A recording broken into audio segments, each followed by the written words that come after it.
अक्टूबर के महीने में जहाँ सर्दी हल्की सी शुरू होने वाली होती हैं तो हमारे गार्डन के बहुत सारे ऐसे पौधे होते हैं जो धीरे धीरे डोरमेंसी में जाना शुरू हो जाते हैं। और उन्हीं पौधों में से कुछ हमारे फूल वाले ऐसे पौधे होते हैं जिन्हें हम अगले सीजन के लिए बचा के रख सकते हैं। उन्हीं में से एक ये हमारा प्लांट है पोटलका का, जो हमें पूरी गर्मियाँ और बरसात तक फूल देता है। और देखिए अभी अक्टूबर का महीना है, अभी भी इसमें अच्छी फ्लावरिंग हो रही है। हालांकि थोड़ा सा इनके फूलों का साइज अभी छोटा हुआ है। आज मैं आपको कुछ ऐसे टिप्स बताऊंगी और इस प्लांट की कुछ केयर के बारे में बताऊंगी जिसको अपनाकर आपका ये प्लांट सर्दियों में भी डोरमेंसी में सुरक्षित रहेगा। और पोटलका के प्लांट को सर्दियों में डोरमेंसी में सुरक्षित रखने के लिए हम इसे कौन कौन सी खाद दे सकते हैं, आज की हमारी वीडियो इसी के बारे में होने वाली है। नमस्कार दोस्तों, मेरे गार्डनिंग चैनल पर आप सबका स्वागत है। पोटलका यानी कि मॉस रोज के प्लांट को सर्दियों में जब वो डोरमेंसी में चला जाता है तो कौन से वो टिप्स हैं जिनको अपनाकर आपका प्लांट सुरक्षित रहता है, तो उन्हीं टिप्स के बारे में जानते हैं। सबसे पहले तो देखिए मेरे इस पोटलका के प्लांट में काफ़ी अनवांटेड सा घास फूस उग गया है। पहले इसे निकाल लेते हैं और प्लांट को अच्छी तरह से क्लीन कर लेते हैं। पोटलका के प्लांट में गुड़ाई करना ना काफ़ी ज़्यादा मुश्किल हो जाता है क्योंकि इसकी ब्रांच काफ़ी ज़्यादा पास होती हैं, तो इसलिए इसमें घास फूस काफ़ी ज़्यादा उग जाता है। पोटलका के प्लांट पर जब फूल खिल चुके होते हैं, मुरझाना शुरू हो जाते हैं, तो ऐसे फूलों को निकाल दें क्योंकि अगर आप नहीं निकालते तो धीरे धीरे इन फूलों में फंगस लग जाती है और उससे ये आपका प्लांट पूरा ही ख़राब हो सकता है। और अगला पॉइंट आता है कि हमने मॉस रोज के प्लांट में वाटरिंग कितनी करनी है। तो देखिए ये प्लांट ना एक सक्लेंट वैरायटी का प्लांट है। इसकी पत्तियों में और इसकी ब्रांच में पानी स्टोर रहता है।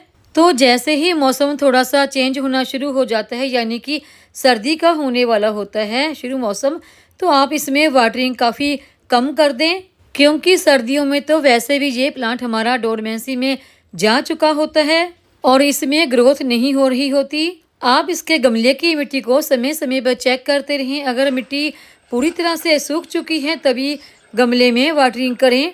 अगर आप सर्दियों में इस प्लांट में ज़्यादा वाटरिंग करते हैं तो उससे इस प्लांट की जो जड़ें हैं वो गलना शुरू हो जाती हैं क्योंकि इस समय ये प्लांट ग्रोथ नहीं कर रहा होता। और तीसरा टिप्स जो हमने अपने पोटलका के प्लांट पर अपनाना है वो ये है कि इस समय हमारे पोटलका के प्लांट के ऊपर बहुत सारी डेड हेड बन चुकी होती हैं, तो इन्हें हम काट कर निकाल देंगे। जिन ब्रांच के ऊपर अभी फूल नहीं खिल रहे हैं या फूल खिल चुके हैं उनमें सीड बनने लगे हैं या फिर कुछ ब्रांच आपकी सूखने लगी हैं, तो ऐसी सभी ब्रांच को निकाल दें क्योंकि अभी इस प्लांट की ग्रोथ रुक चुकी है। तो अभी इन सभी ब्रांच को आप काट छांट करके निकाल दें। इन ब्रांच को निकालने के कुछ समय के बाद ही आप देखेंगे कि आपके प्लांट पर नई ग्रोथ फिर से शुरू हो जाएगी क्योंकि सर्दी अभी शुरू नहीं हुई है, मौसम में अभी काफ़ी गर्माहट है। और इस तरीके से आप अपने प्लांट की ब्रांच की काट छांट करते हैं तो उनके ऊपर नई ग्रोथ जल्दी ही आनी शुरू हो जाती है।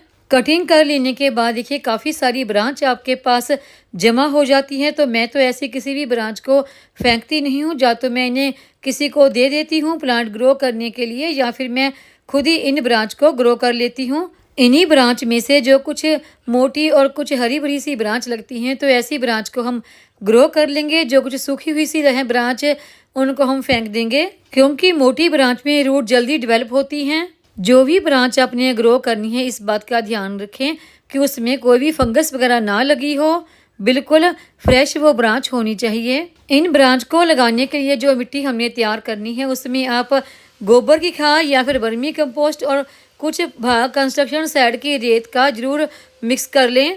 जो ब्रांच आप मिट्टी में लगा रहे हैं उसे मिट्टी में थोड़ा सा नीचे की तरफ अच्छी तरह से प्रेस करते हुए लगाएं। इनको लगा लेने के बाद इसमें हल्की सी वाटरिंग जरूर करें और फिर इसे कम से कम 2 से 3 दिन के लिए किसी सेमी शेड एरिया में रख दें। यहाँ पर दिन में कम से कम कुछ घंटे की धूप ही आती हो और 2 से 3 दिन के बाद आप इस गमले को उठाकर वहाँ पर रख सकते हैं, यहाँ पर सीधी धूप आती है। और चौथा पॉइंट आता है कि देखिए प्लांट की हमने कटिंग तो कर ली है ताकि इसकी नई नई ब्रांच निकल सकें और नई नई ब्रांच निकलने के लिए ज़रूरी है इस प्लांट को खाद देना। और खाद हमने ऐसी देनी है जो धीरे धीरे लंबे समय तक डिकम्पोस्ट हो और प्लांट की रूट में गर्माहट भी पहुंचाती रहे क्योंकि अभी मौसम धीरे धीरे सर्दी का शुरू होने वाला है। तो उसके लिए आज हम अपने इस प्लांट पर 2 तरह की खाद का इस्तेमाल करेंगे। जो पहली खाद हमने अपने पौधों पर इस्तेमाल करने के लिए लेनी है वो है केमिकल से भरपूर ये खाद है DAP। तो DAP के हमने ज़्यादा दाने इस्तेमाल नहीं करने, लगभग 8 इंच के गमले में 4 से 5 दाने ही काफ़ी हैं। और अगर आप अपने पौधों पर ऑर्गेनिक फर्टिलाइज़र का इस्तेमाल करना चाहते हैं तो उसके लिए आपको अपने किचन में ही रखी हुई ये खाद मिल जाएगी और ये है चाय की पत्ती। अगर आपका गमला 8 से 10 इंच का है तो उसमें आप आधा चम्मच इस चाय पत्ती का इस्तेमाल कर सकते हैं। ये दोनों ही खादें DAP और चाय की पत्ती दोनों ही गर्म होती हैं और ये धीरे धीरे डिकम्पोस्ट होती हैं और पौधे के ऊपर इनका लंबे समय तक असर होता रहता है। इस खाद को आप महीने में 1 बार अपने पोटलका के प्लांट पर इस्तेमाल कर सकते हैं। खाद इस्तेमाल करने के बाद गमले की मिट्टी में वाटरिंग जरूर करें, चाहे आपके गमले की मिट्टी थोड़ी सी गीली ही क्यों ना हो, क्योंकि पानी देने से जो खाद का असर है वह प्लांट की रूट तक होता है और इससे हमारे प्लांट की ग्रोथ जल्दी स्टार्ट होती है। और अगला यानी कि 5वां टिप्स जो आपने अपने मॉस रोज के प्लांट पर अपनाना है, आप अपने पोटलका के प्लांट को वहां पर रखें जहां पर डायरेक्ट सनलाइट आती हो और जब ज़्यादा सर्दी शुरू हो जाए तो आप शाम के समय इन पौधों को किसी पॉलीथीन से ढक के रखें ताकि इनके ऊपर ओस ना पड़े, क्योंकि ये सक्लेंट वैरायटी के प्लांट होते हैं, ज़्यादा पानी की वजह से इनकी जो रूट है वो गल भी जाती है। तो ये मैंने आज आपको कुछ टिप्स बताए जिनको अपनाकर आप सर्दियों में अपने पोटलका के प्लांट को सुरक्षित रख सकते हैं और जब मार्च का महीना शुरू होगा तो फिर से इनके ऊपर नई ग्रोथ स्टार्ट हो जाएगी। उम्मीद है आपको ये आज की जानकारी की वीडियो पसंद आई होगी। वीडियो पसंद आई हो तो वीडियो को लाइक, सब्सक्राइब, शेयर और कमेंट जरूर करें। बेल आइकॉन को दबाएं ताकि मेरी आने वाली हर नई वीडियो का नोटिफिकेशन आपको मिलता रहे।